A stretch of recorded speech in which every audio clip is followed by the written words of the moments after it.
Bom, falando então da dinâmica do fósforo no solo e na planta, para nós compreendermos a dinâmica deste elemento considerado como macro, nutriente primário, e as interações desse elemento no solo, e vamos comentar um pouco também sobre a forma que esse elemento atua dentro da planta.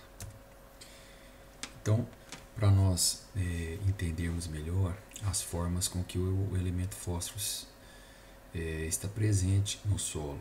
Então, nós temos o fósforo que vem dos fertilizantes, né? E temos também o fósforo que pode adentrar o solo como fósforo orgânico, através da decomposição do resíduo orgânico, né? Esse fósforo ele vem para a solução do solo, de onde ele é absorvido pela raiz das plantas, e ele está em equilíbrio aqui com o fósforo lábio, que é o que está adsorvido, né, aos óxidos hidróxido de ferro e alumínio. Então, ele está aqui adsorvido e pode ser reposto assim que a planta absorve o fósforo na solução. Esse fósforo lábio ele pode repor a solução do solo. Então nós dizemos que ele está em equilíbrio.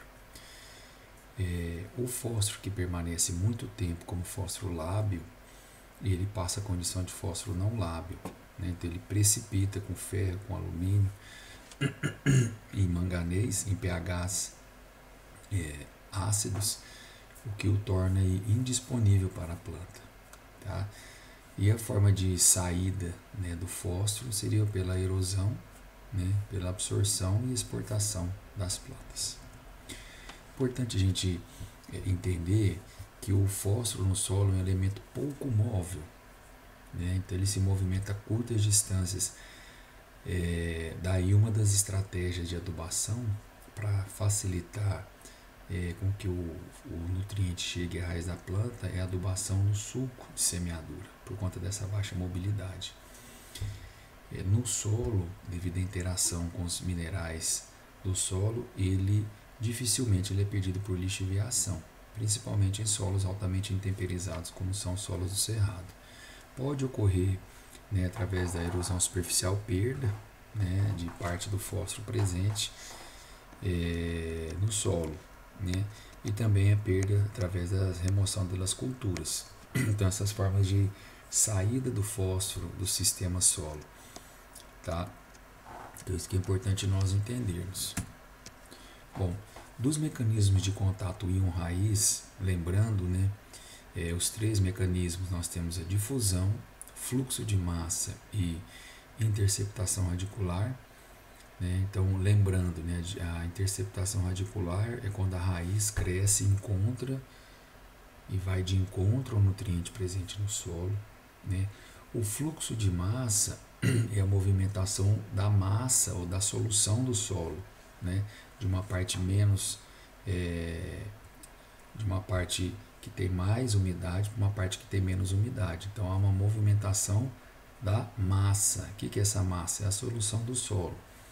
Então os íons, né, do fósforo estão dissolvidos na água, e assim que a água, né, formando a solução do solo, assim que a água se arrasta, se movimenta, ela vai carregando os íons para mais próximo da raiz. Esse é o processo de fluxo de massa. E o processo de difusão, que é a movimentação do íon de uma região mais concentrada para uma região menos concentrada. Então, em uma mesma solução do solo, se ter mais fósforo aqui e menos aqui, ele vai se deslocar, né? Então, o fluxo de massa que move é a massa, a solução de água. Difusão que move é o elemento dentro daquela solução do solo. No caso do fósforo, a difusão é o principal mecanismo, né, com que o íon se encontra com a raiz da planta. Então a difusão ela predomina nos elementos que são pouco móveis no solo. Então a absorção do fósforo pelas plantas diminui à medida que a tensão de umidade do solo aumenta. Quer dizer, a tensão de umidade quer dizer o quê? Quanto menos água, maior a tensão de umidade, ou seja, mais fortemente retida as partículas do solo está a água. Então, se tem pouca umidade, não há movimentação do fósforo, porque ele precisa da umidade para que ele possa ser transportado, né, e chegue em contato com a raiz do solo. Tá? Então, porque com a diminuição do teor de umidade do solo ocorre uma redução do processo de difusão. Então não adianta fazermos uma adubação se não houver umidade, né? E às vezes a irrigação ou a chuva vai contribuir, né, e muito para a disponibilidade desse elemento que às vezes está presente no solo, mas a planta não consegue absorver porque ele não consegue chegar na superfície da raiz da planta, né? Portanto, né, um alto nível de fósforo no solo ajuda a manter a absorção desses nutrientes pelas plantas, mesmo sob condições de alta tensão, né, baixa umidade. Quer dizer, se tiver baixa umidade, porém alto teor de fósforo, que não é uma realidade em solo do cerrado, essa alta quantidade ela pode suprir a deficiência. Assim como um teor mediano, na presença de umidade, também pode suprir a deficiência de fósforo. Então aqui a movimentação, né, relativa, né, uma comparação entre os macronutrientes primários. Então o nitrogênio bastante móvel, né? O potássio, né, seria intermediário, o fósforo pouco móvel no solo. Então dos macronutrientes, o que tem menor mobilidade no solo é o fósforo, né? Isso de certa forma dificulta a chegada do elemento na raiz da planta, porém também reduz o processo de perda por lixiviação e, né, por conta dessa baixa mobilidade do elemento no solo. Aqui um estudo, né, que nos mostra a participação, né, dos mecanismos de contato íon-raiz para cada elemento, né? Então, por exemplo, aqui, ó, nitrogênio, a planta para produzir 9,5 toneladas, o milho, precisa de 190 kg por hectare de nitrogênio. Desses 190, 2 kg interceptação radicular, 150 fluxo de massa e 38 por difusão. Quando nós vamos para o fósforo, né, então tem de 40 kg que ele precisa de P2O5, 1 kg é interceptação radicular, 2 kg fluxo de massa e a grande maioria chega para o processo de difusão, né, semelhante aqui ao potássio, né? Então a difusão, né, no caso do fósforo e do potássio, é o principal mecanismo de contato íon-raiz. Para que a difusão ocorra, a necessidade, lógico, né, da presença do elemento no solo, assim também como a presença de umidade no solo. Bom, passando agora para alguns fatores que controlam, né, a fixação desse fósforo, a precipitação do fósforo no solo, né? Um primeiro fator é a acidez do solo, né? Então, aqui tem uma ilustração mostrando bem, né? Quando o fósforo está em pH abaixo de 7, ocorre essa fixação pelo ferro e pelo alumínio, tá? Então, quando fazemos a prática da calagem, nós reduzimos a concentração de alumínio, porém, continua ocorrendo a fixação com o ferro, tá? E quando o pH está na faixa acima de 7, ocorre o processo de fixação pelo cálcio, né? Um processo que nós vimos conhecido como retrogradação. Então aqui é a precipitação ou fixação pelo ferro e alumínio em pHs ácidos e em pHs básicos a fixação pelo cálcio. Então ambas as situações o fósforo fica na condição não lábil, ou seja, não disponível para a planta. Ele está presente no solo, porém ele é não lábil. Então a acidez é um dos fatores que controla esse processo de fixação do fósforo no solo. Outro fator que regula esse processo de fixação, né, é a absorção de fósforo em óxidos hidratados de ferro e alumínio. Então, ocorre basicamente em solos tropicais por conta da grande quantidade de óxido de ferro e hidróxido de alumínio, né, e de maneira intensa e com elevada energia de fixação, formando, como mostra aqui, né, o alumínio com o fósforo, né, o fosfato, formando um composto insolúvel, né, e aí ocorre o que? Precipitação desse composto, tá? Por isso, né, ele é considerado fósforo não disponível ou fósforo lábil, né? Uma forma de reduzir esse processo de adsorção de fósforo nesses hidróxidos, calagem e matéria orgânica, né? Calagem porque ela vai elevar o pH e neutralizar esse alumínio, tá? E a matéria orgânica porque ela vai acabar complexando esse alumínio, né? E reduzindo a concentração desse alumínio no solo, que é tóxico, né? Deixando o fósforo mais tempo disponível. Outro fator que controla, né, a fixação ou a absorção do fósforo são as argilas silicatadas, presentes em solos altamente intemperizados, né? Então, pH dos fatores que regulam, né, o pH, óxidos e hidróxidos de ferro e alumínio e argilas silicatadas, né? Então, são condições bastante comuns em solos do cerrado, que é pH ácido, né? Óxido e hidróxido de alumínio em grande concentração e também argilas silicatadas, como exemplo a caulinita.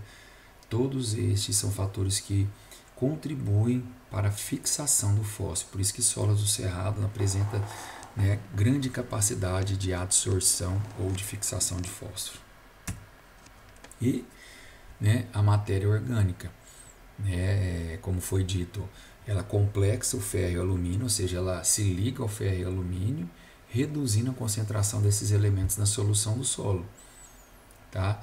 E aí reduzindo essa energia de fixação do fósforo com esses elementos. Então, quanto maior o teor de matéria orgânica, maior a disponibilidade de fósforo, ou devido à menor disponibilidade de ferro e alumínio devido à complexação da matéria orgânica. Então, pH, né, do solo, presença de óxidos e hidróxidos de ferro e alumínio, argilas silicatadas e matéria orgânica, né, são fatores que contribuem aí, né, para esse processo de fixação. Os três primeiros, bastante comum no solo do cerrado, por isso a grande capacidade de absorção de fósforo dos nossos solos, né. Já a matéria orgânica não é tão comum, mas é uma estratégia, né, de manejo visando melhorar a disponibilidade de fósforo para as plantas, tá? E a disponibilidade do fósforo ela vai depender de algumas condições do solo, né, que é que nós vamos comentar agora aqui adiante. Em quais condições em que o fósforo se encontra mais disponível para as plantas, né? Então, primeiro, quantidade de argila. Solos com alto teor de argila eles tendem a fixar mais ou a absorver mais o fósforo do que aqueles com baixo teor. Então, entre solos de argila e solo de textura média, o solo de textura média ele tende a ter uma maior disponibilidade do fósforo que é aplicado através da adubação, né? Já solos que têm um maior teor de argila, principalmente argilas silicatadas, né, elas tendem a ter uma maior fixação do fósforo, reduzindo a disponibilidade desse elemento.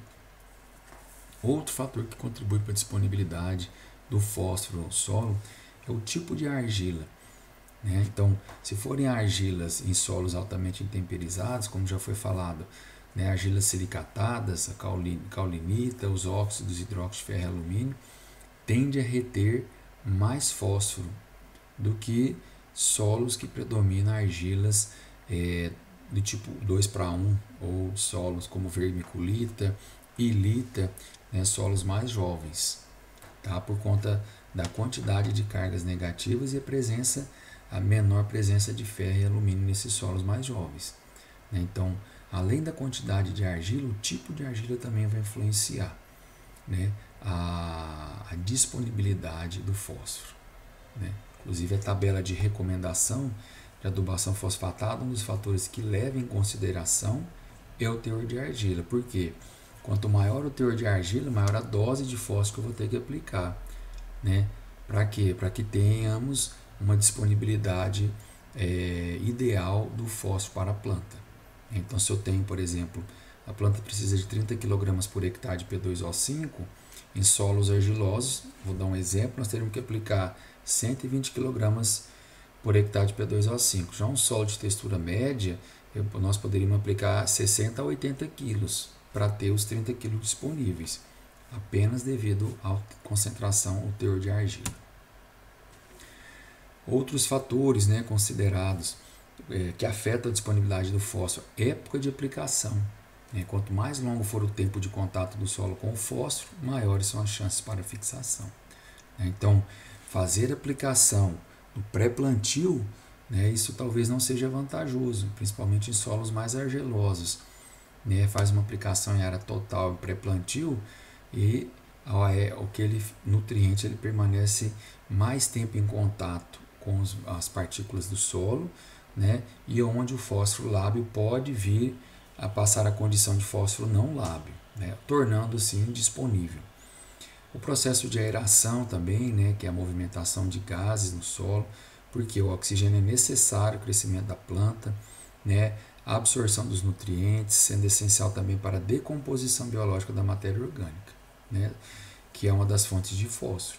Então, a aeração contribui para o desenvolvimento do sistema radicular, contribui para a movimentação da água no solo, porque é um solo que tem ausência de oxigênio, é um solo encharcado, o que não favorece a movimentação do elemento no solo.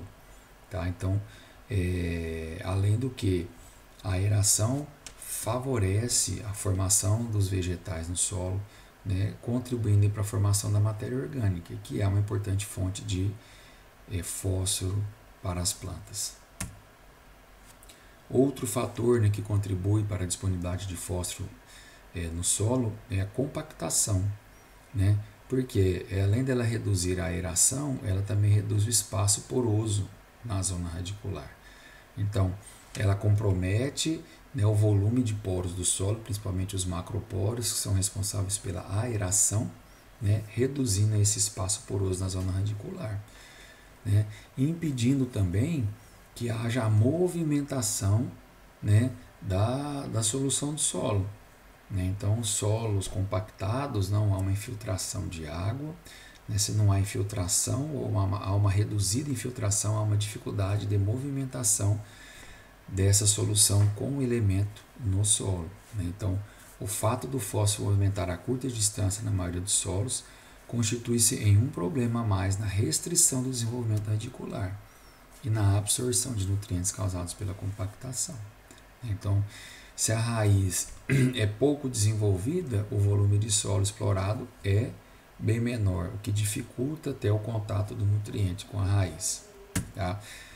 Outro fator, a umidade. O aumento da umidade do solo até níveis ótimos torna o fósforo mais disponível para as plantas. Mas o excesso de umidade exclui o oxigênio, ou seja, condições de solos saturados. Se eu tenho um solo saturado, tem a ausência de oxigênio, o que vem a limitar o crescimento de raiz e reduz a absorção. Então, a umidade é importante, por quê? Porque o mecanismo de contato íon-raiz para o fósforo é difusão. E para que ocorra difusão, o elemento deve estar dissolvido na solução do solo, na água, formando a solução do solo. Então, às vezes, a irrigação ela vai surtir o mesmo efeito que a adubação. Por quê? Às vezes o elemento está disponível no solo, mas não chega até a raiz da planta. Quando nós adicionamos a água, através da irrigação ou a própria chuva, esse elemento que estava lá indisponível passa a se tornar disponível. Então, às vezes, irrigando, nós vamos alcançar o mesmo resultado que adubando.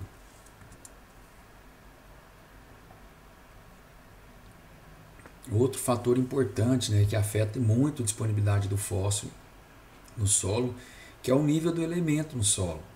Então, aqueles solos que vêm recebendo adubação fosfatada vários e vários anos, eles acabam tendo um residual de fósforo no solo. Tá? E isso, ao longo do tempo, pode contribuir para reduzir a adubação de manutenção. Então, por exemplo, solos do cerrado em condição natural podem ter aí 0,6, 1 mg por decímetro cúbico de fósforo disponível. 0,6, 1 mg. Solos aí que tem muitos anos de agricultura, que vem sendo bem manejado com adubação fosfatada, podem ter 40 mg por decímetro cúbico disponível. Então, quer dizer, sai da condição de 1 mg para 40 mg, que é um teor muito bom, principalmente em solos de textura argilosa. E isso pode contribuir para a redução da adubação de manutenção, porque ali há uma quantidade suficiente de fósforo disponível para a planta, né? Então, se eu tenho muito fósforo disponível, né, eu posso reduzir a quantidade de nutriente que eu vou aplicar na forma do fertilizante. Tá? Então, é um outro fator que contribui para a disponibilidade do fósforo no solo. Temperatura, né? Outro fator importante, porque precisamos, né, o desenvolvimento das plantas necessitam de temperaturas ótimas, né, que nós falamos, temperatura média de 23, 25 graus Celsius. Tá? Por quê? Para o bom desenvolvimento das plantas. Se eu tenho uma temperatura ótima, tenho um bom desenvolvimento tanto da parte aérea quanto da parte subterrânea do sistema radicular, que vai favorecer uma maior exploração do solo, né? Atividade microbiana, convertendo aquele fósforo orgânico em fósforo inorgânico, favorecendo o desenvolvimento das plantas. Então a temperatura é um fator muito importante. E quando a gente fala temperatura, né, falamos aí também da umidade relativa, que há um maior processo de transpiração, né? Então, se a planta está transpirando, ela cria um gradiente de umidade, favorecendo a entrada, né, daquela solução do solo, os elementos dissolvidos na solução do solo, mais próximo ali da região da raiz.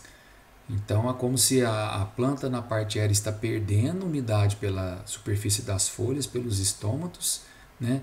E aí está gerando esse gradiente de concentração de umidade. Então fica a parte mais superior da planta menos umidade. O que a planta faz? Absorve mais umidade do solo. E aí vai fazendo esse fluxo de transpiração. E a temperatura que regula isso, temperatura e umidade relativa do ar. Então quando nós temos dias nublados, temperaturas muito baixas, onde a atividade metabólica das plantas reduz muito o processo de transpiração, há uma maior dificuldade da chegada desse nutriente até a superfície da raiz das plantas. Outros nutrientes, né? A interação, o fósforo é um elemento que há grande interação com outros elementos disponíveis no solo. Tá? O cálcio, né, em solos mais básicos, né, ele pode interferir, então a aplicação de outros nutrientes pode estimular a absorção de fósforo. Lógico, em solos mais ácidos, quando eu aplico o cálcio, né, eu estou favorecendo a adubação, o aproveitamento do fósforo. Por quê? Quando eu estou elevando o teor de cálcio, ao mesmo tempo nós estamos reduzindo a concentração de alumínio.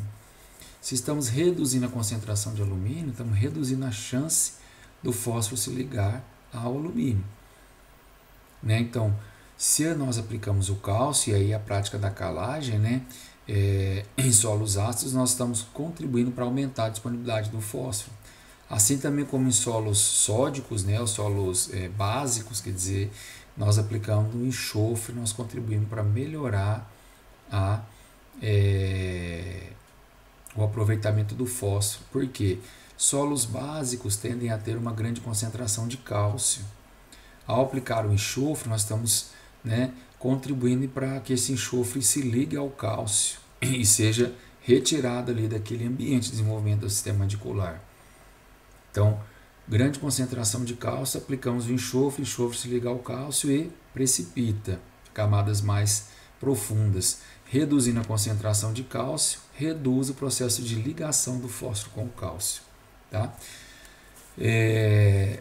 No caso aí do nitrogênio amoniacal, vai contribuir para melhorar a disponibilidade também do fósforo.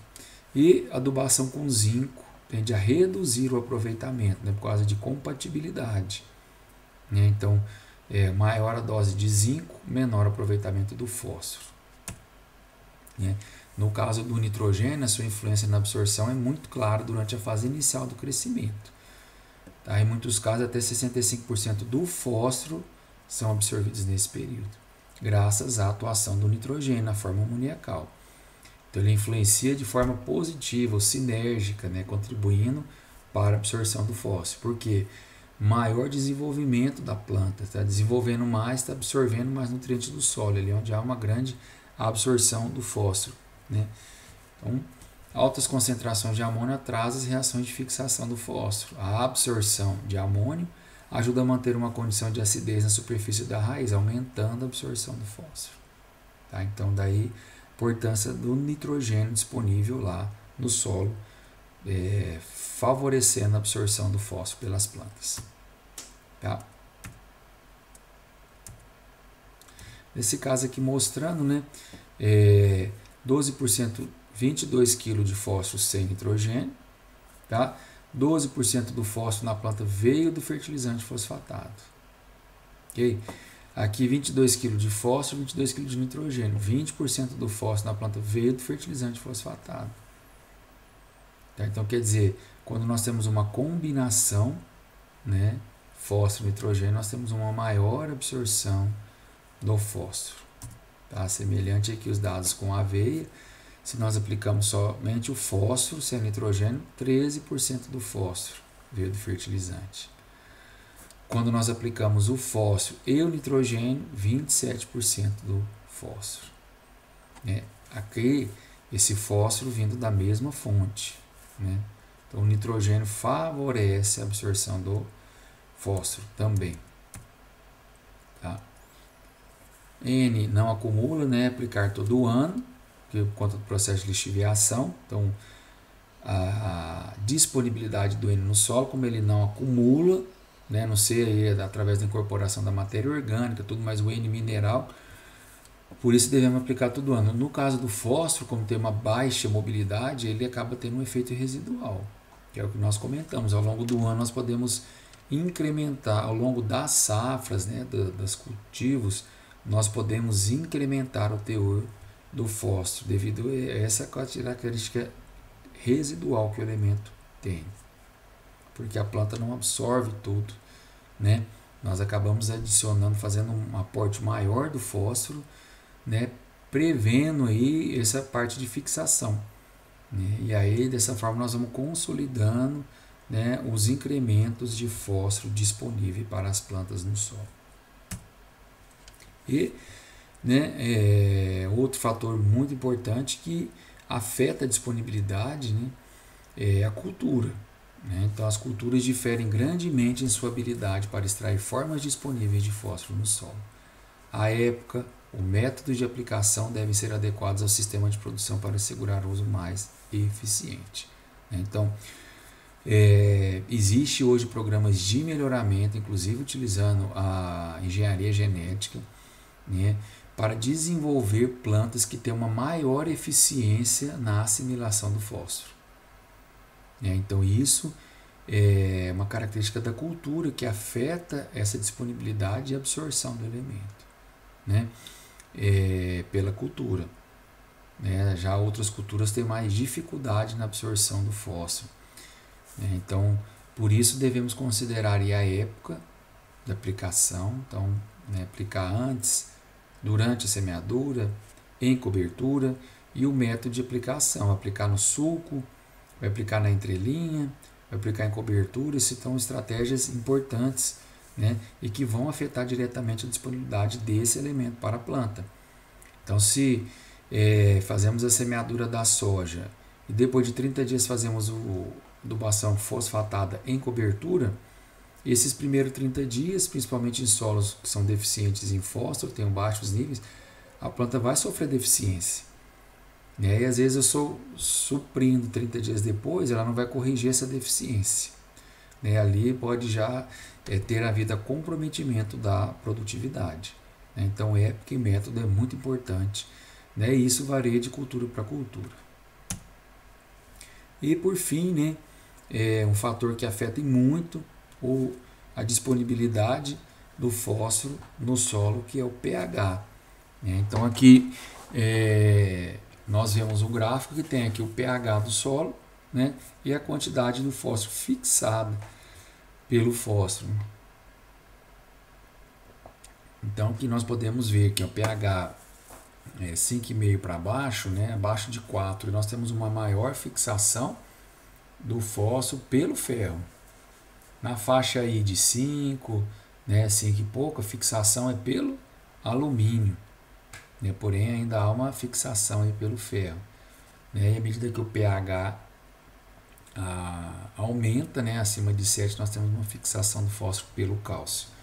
Então, o pH é um dos fatores que mais afetam, né, juntamente aí com o tipo de argila, teor e tipo de argila, né, presença de óxidos e hidróxidos de ferro e alumínio, que afetam a disponibilidade do fósforo, né? Então, quando nós falamos em calagem e trabalhamos com a faixa de 6 a 6,5, tá? É porque, né, no caso do fósforo, uma maior disponibilidade do fósforo, porque na faixa de 6 a 6,5 a fixação é mínima, tanto pelo ferro quanto pelo alumínio, quanto pelo cálcio, certo?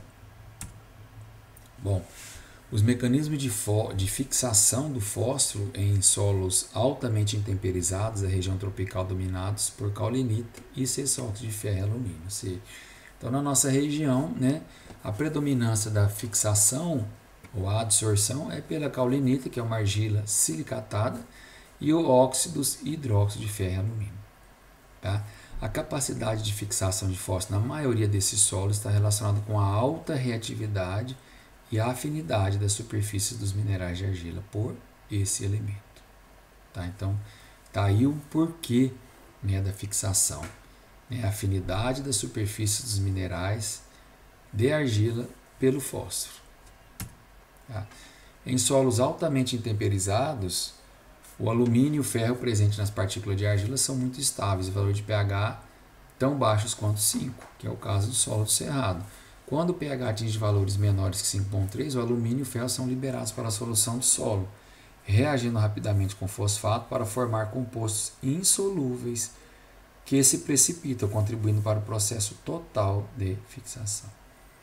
Então, daí a importância de trabalharmos com pH na faixa de 6 a 6,5. Né? Por quê? Para reduzir essa fixação, né? Reduzir a disponibilidade de ferro e alumínio e reduzindo assim a fixação do fósforo por esses elementos. Tá? Então, aqui uma estratégia, né, que é a aplicação do fósforo localizada. Então, se aplica aqui o verde, aplicação localizada. Né? Aqui tem uma concentração alta ao redor, mais profundidade a concentração média. E mais a distância não há efeito. Né? Então, a gente vê até onde chega a ação. Né?